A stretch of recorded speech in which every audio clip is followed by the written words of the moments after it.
Sana bir soru soracağım. Hiç ölmeyeceğini bilerek yaşasaydın, yarın sabah uyanır uyanmaz ne yapardın? Dur, cevap verme. Çünkü cevabı biliyorum. Hiçbir şey. Sonsuzluğun varsa acele etmen gerekmez. Sonsuzluğun varsa her şeyi yarına bırakabilirsin. O yarın hiç gelmez. Çünkü ölümün olmadığı yerde kimse gerçekten yaşamaz. İşte bu yüzden bu topraklar çürüyor. İşte bu yüzden gördüğün her şey bir harabe. Çünkü bir kadın çok uzun zaman önce ölümü ortadan kaldırdı. Ölüm gidince hayatta anlamını yitirdi. Sana tanrıları anlatacaklar. Büyük savaşları, deva ağaçları, ejderhaları, yıldızlardan düşen canavarları. Ama bunların hiçbiri hikayenin aslı değil. Bunlar sadece dekor. Asıl hikaye bir kadının kırık kalbinde başladı. O kalbin ritmi bozulduğunda bütün bir evrenin dengesi alt üst oldu. Bu bir kahramanlık öyküsü değil. Bu bir annenin, bir tanrıçanın, bir canavarın hikayesi.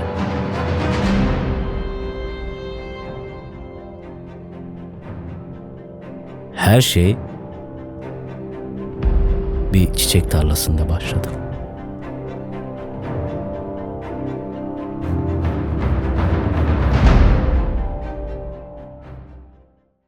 Burası Şaman Köyü. Haritada bulamazsın. Çoktan yok oldu. Burada Numen ırkından insanlar yaşardı. Başka bir dünyadan gelmişlerdi. Kimse tam olarak nereden geldiklerini bilmezdi. Uzun ömürlüydüler, sessizdiler. Ve aralarında bir kadın vardı. Adı Marika'ydı. O zamanlar sadece Marika. Ne tanrıça ne kraliçe. Sadece bir şaman. Elleriyle otlar toplayan, dualar eden, köyünün toprağına çıplak ayaklarıyla basan bir kadın. Belki de o dönemde adı tarihten ve kayıtlardan tamamen silinmiş, kendi canından bir parça vardı yanında. Kim bilir? Belki de Marika'yı acımasız bir tanrıçaya dönüştüren şey o köyde bıraktığı bir masumiyetti. Çünkü burası hala dünyaydı. Hala hayat vardı. Hala ölüm vardı. Sonra onlar geldi. Boynuzlu olanlar. İlk potanın çocukları. Onlara canavar deme. Onlar canavar değildi. Onlar kendilerince azizdi. İnançları şuydu: yaşamın en saf hali. Birden fazla ruhun tek bir bedende kaynaşmasıdır. Ve bu kutsal birleşimi gerçekleştirmek için insanları canlı canlı çömleklere doldururlardı. Etleri, kemikleri, ruhları hepsi birbirine karışır. Tek bir et kütlesine dönüşürdü.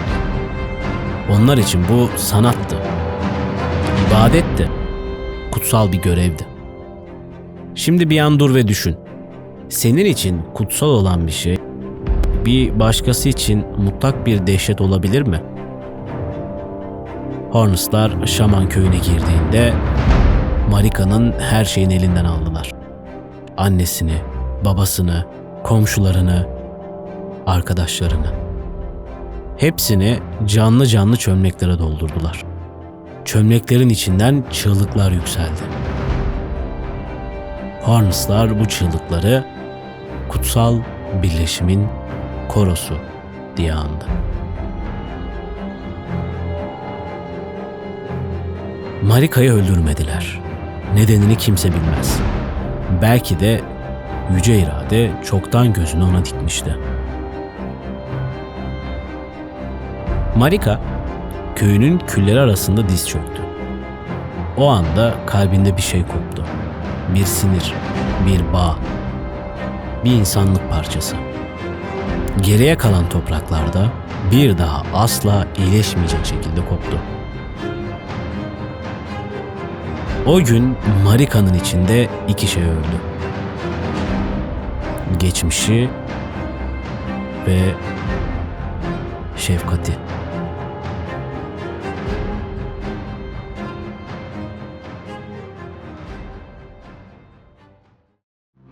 Marika, Horns'ları affedemedi. Çünkü bazı yaralar kabuk bağlamaz. Bazı acılar intikamdan başka merhem kabul etmez. Ama önce güçlenmesi gerekiyordu. Güç bu dünyada sadece bir yerden gelirdi. Dışarıdan. Yüce irade, The Greater Will. Kozmik bir varlık. Ne tanrı ne şeytan. Daha büyük, daha soğuk, daha kadim bir şey. Bu dünyaya çoktan bir tohum atmıştı. Elden Beast. Ve şimdi o tohumun büyümesi için bir bahçıvana ihtiyacı vardı. Acı çekmiş, kırılmış, şekil verilmeye hazır bir bahçıvan. Marika, Enel'ın zirvesine çıktı. Horns'ların elleriyle inşa ettiği ilahi kapının o etten ve kemikten yapılmış geçidin önünde durdu ve o kapıdan geçti. Tanrıça oldu. Ama tanrıça olmak Marika'nın acısını dindirmedi. Sadece ona güç verdi ve güç acıyla birleştiğinde korkunç bir şeye dönüşür. İlk işi intikam oldu. Kendi içindeki en karanlık parçayı aldı, şekil verdi ve bir bedene koydu. Mesmer. Oğlu değil, celladı. Marika'nın bastırdığı bütün öfke, bütün nefret, bütün utanç Mesmer'in alevinde vücut buldu. Mesmer'i Horns'ların üzerine saldı ve tarihin en sessiz, en korkunç soykırımı başladı. Bütün bir medeniyet kadınıyla, çocuğuyla, tapınağıyla tarihten silindi. Gölge diyarda hala o yangının külleri uçuşur. Hala rüzgar yanık et kokusu taşır. Ama intikam Marika'nın içindeki boşluğu doldurmadı. Çünkü intikam asla doldurmaz. Sadece boşluğu daha da büyütür. Ve Marika o boşlukla yüzleşmek yerine yeni bir fikir geliştirdi. Ölümü yok edeceği. Eğer ölüm olmazsa bir daha kimse onun hissettiği acıyı hissetmeyecekti. Kayıp olmayacak, veda olmayacaktı. Sonsuzluk, acısız, kayıpsız, vedasız bir sonsuzluk. Ancak ölüm rününün zaten bir sahibi vardı. Alacakaranlık gözlü kraliçe, Golem Aid Queen. Tanrıları avlayan kadın. Onun inancı şuydu: hiçbir tanrı sonsuza kadar yaşamamalı. Çünkü ölüm en büyük eşitleyicidir. Kozmik dengenin ta kendisidir. Marika sonsuzluğu arzuluyordu, o ise mutlak sonu. İki zıt irade çarpıştı. Marika, sadık gölgesi Maliket'i onun üzerine saldı. Golem Queen yenildi. Ölüm rünü ele geçirildi. Maliket'in kara kılıcına mühürlendi. O andan itibaren Lasvine'de kimse gerçekten ölmedi. Ruhlar ert ağacına döndü, orada yıkandı, yeniden doğdu. Altın bir hapishane, kusursuz bir döngü başladı. Marika başardığını sandı ama şunu hesaba katmadı. Vedaların olmadığı yerde sevginin değeri olmazdı. Sonsuza kadar yaşamak yavaş yavaş içeriden çürümektir.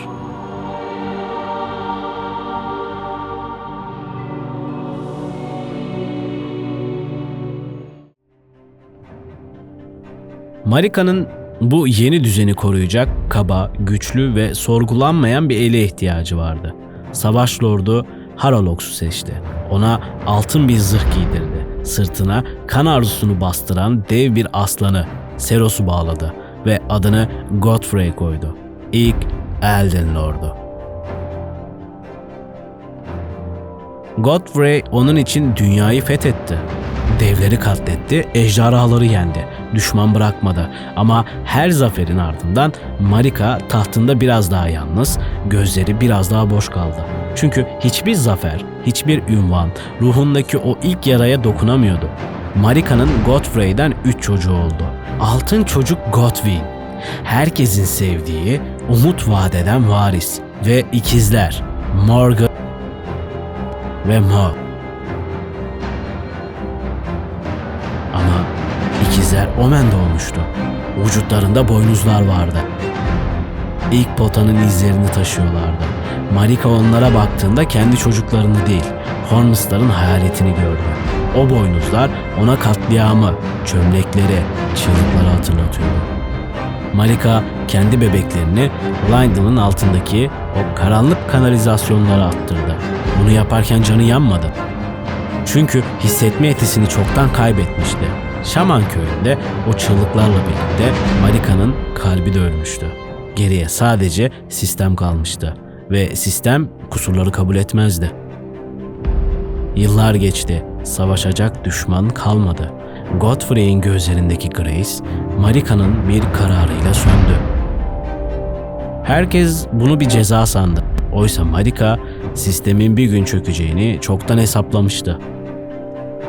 Sürgün ettiği Tarnished ordusu onun gelecekteki sigortasıydı. Sistem kilitlendiğinde geri dönecek olan son kozuydu. Ancak planın işlemesi için kendi içindeki çelişkiyi de kontrol altına alması gerekiyordu. İşte bu süreçte altın düzenin en sadık, en fanatik hizmetkarı olan diğer yarısı doğdu. Radagon. Aynı bedende iki zıt irade. Marika sistemi sorguluyor ve yıkmayı düşünüyordu. Radagon ise kurallara körü körüne bağlıydı. Marika geceleri hapishanesinin duvarlarını nasıl parçalayacağını düşünürken Radagon gündüzleri o duvarları tahkim ediyordu. Tanrı kendi içinde ikiye bölünmüştü. Radagon'u Lurnia'ya gönderdi. Orada Dolunay Kraliçesi Renella ile sürügelen bir savaş vardı ve savaşı kaybediyordu. Radagon savaşı bitirmek için Renella ile evlendi. 3 çocukları oldu. Rada, Raikard, Ranni. Ama bir gün hiçbir açıklama yapmadan Renella'yı terk etti ve başkente Marika'nın yanına döndü. Ranella'nın kalbi paramparça oldu. Aklını kaybetti. Radagon, altın düzenin sadık koruyucusu olarak tahtın yanındaki yerini aldı. Neden? Neden Renella'yı bir anda terk etti? Çünkü Marika'nın Radagon'a ihtiyacı vardı. Kendi içindeki muhalifi sistemin en sadık bekçisi olarak yanında tutması gerekiyordu. Ama aynı bedende iki zıt iradeyi taşımak Marika'yı yavaş yavaş tüketmeye başladı. Ve bu iç savaşın ilk kurbanı çoktan Renella olmuştu. Beklenen kırılma Radagon'un kızı Ranni'nin bu sisteme itaat etmeyi reddetmesiyle başladı. Ranni Emperor'dı. Tanrılığa adaydı. İki parmaklar onu çoktan işaretlemişti. Ama Ranni, annesi Renella'nın başına gelenleri görmüştü. Bu sistemin bir parçası olmayı reddetti. Kendi kaderini kendi elleriyle çizmek istiyordu. Kara bıçak suikastçileriyle anlaştı. Maliket'ten ölüm rününün bir parçasını çaldılar. Aynı gece iki ölüm gerçekleşti. Godwyn ruhu öldü. Ranni'nin bedeni öldü. Ölüm rünü ikiye bölünmüştü. Evrenin kurallarında telafi edilmez bir yırtık açılmıştı. Godwyn ruhsuz bedenini ört ağacının köklerine gömdüler. O beden köklerle birleşti. Çürümeye başladı. Ama bu çürüme ölümün olmadığı bir dünyada yayılmaktan başka çare bulmadı. Ölüm kökleri bütün Lasby'inde yayıldı. Ruhsuz cesetler ayağa kalktı. Toprak hastalandı. Marika en sevdiği oğlunun tanınmaz haldeki cesedine bakarken sonunda anladı. Ölümü yok etmemişti. Sadece ertelemişti. Ve şimdi o ertelenmiş ölüm Godwyn bedeninde bir kanser gibi büyüyordu. Onun yüzünden Godwyn ne ölebiliyor ne yaşayabiliyordu. Onun yüzünden dünya çürüyordu. O an Marika'nın içindeki son umut ışığı da söndü. Sistem çalışmıyordu. Hiçbir zaman çalışmamıştı ve şimdi bütün acıların, bütün kayıpların, bütün hataların hesabı sorulacaktı. Başkente döndü. Ert ağacının önüne çıktı ve çekicini eline aldı. Marika çekicini kaldırdı. Elden Ring'e vurdu. Yıkmak istiyordu. Parçalamak istiyordu. Aynı anda aynı eller çekici ters yönde sallamaya başladı. Radagon onarmak istiyordu. Aynı bedende iki tanrı ölümüne bir savaşa tutuştu. Biri parçalıyor, diğeri birleştirmeye çalışıyordu. Aynı eller, aynı çekiç zıt yönlerde savruluyordu. İç savaşın ortasında Elden Ring paramparça oldu. Büyük rünler dünyaya saçıldı. Yüce irade bu ihaneti gördü ve Cevabı ağır oldu. Marika ve Radagon'u ert ağacının içine hapsetti. Çarmıha gerdi. Aynı bedende zıt yönlere bakarak sonsuz bir cezaya mahkum etti. Sonra savaş başladı. Marika'nın çocukları büyük rünleri kaptı ve birbirlerine düştü. Hiçbiri kazanamadı. Çünkü bu savaş kazanılmak için tasarlanmamıştı. Bu savaş bir annenin kırık kalbinin dışa vurumuydu. Çocuklarının birbirini yok etmesini izlemek Marika'nın son cezasıydı. Rada, Glade'de dost düşman ayırt etmeden savaştı. Aklını kaybetti. Melania kardeşiyle savaşırken içindeki çürümeyi serbest bıraktı.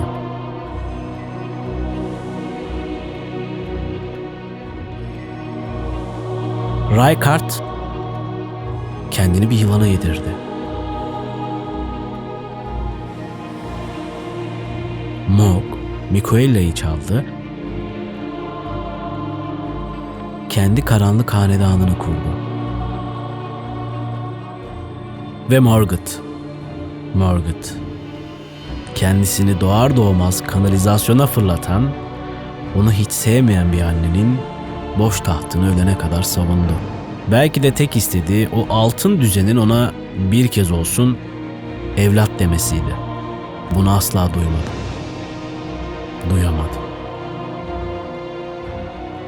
Marika bütün bunları ağacın içinde asılı kırık bedeniyle izledi. Bu onun son cezasıydı.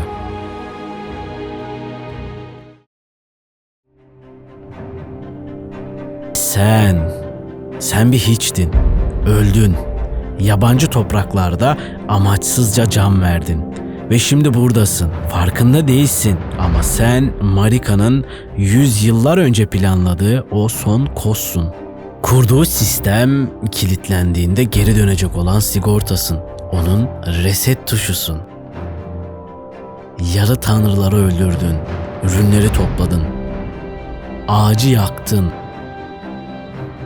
Ve içeri girdin. Radagon'u devirdin. Elden Beast'i yendin. Şimdi Marika'nın kırık beden önünde uzanıyor ve karar senin. Yüzüğü onarabilir, aynı kör döngüyü devam ettirebilirsin. Ranni ile yıldızlara gidip bu dünyayı terk edebilirsin.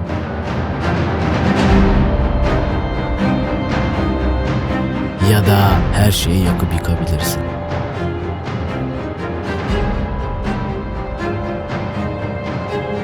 Hangisini seçersen seç, bir şeyi unutma. Bu hikaye bir kadının acısıyla başladı ve o acıyı iyileştirecek hiçbir güç, hiçbir tanrı, hiçbir sistem yoktu. Çünkü Marika'nın asıl hatası ölümü yok etmek değildi. Asıl hatası acıyı yok etmeye çalışmaktı. Oysa acı yaşamın ta kendisiydi ve acıyı yok etmeye çalışmak hayatı yok etmekle aynı şeydi. Elinde bir çekiç, önünde kırık bir dünya. 4. duvarı yıkıp Marika'nın soramadığı o soruyu doğrudan sana soruyorum. Eğer kusursuz bir dünya, acısız bir sistem diye bir şey yoksa, sen neyi inşa edeceksin?